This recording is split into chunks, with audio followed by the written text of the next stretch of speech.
I found myself at one point in my life, in my early 20s, being a single mom with two small boys. And I was in college and working and, doing the best that I could do. But I really found myself struggling, like I think a lot of people do in Oklahoma, struggling with poverty, struggling with food insecurity. And, the food stamps that we had just really weren't enough. So I remember one particular day that I'll never forget that I feel like kind of propelled me into the role and the heart that I have for City Center now. And then it was very undignifying and just a really dehumanizing experience, to be honest.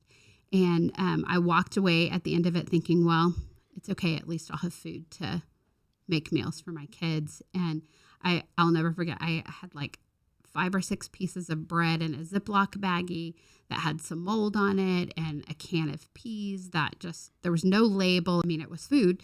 But I just remember thinking like, I will never go back to a food pantry and experience that. To our listeners and those of you watching on YouTube, the whole reason why we specifically operate with a culture of dignifying other people that are coming to our center is because of Julie's experience and what the heart that she has for families and young people to feel like they're human.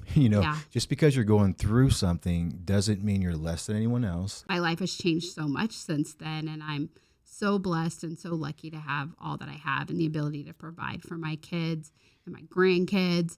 But I will never forget what it felt like to be a single mom and need help, need the community's help.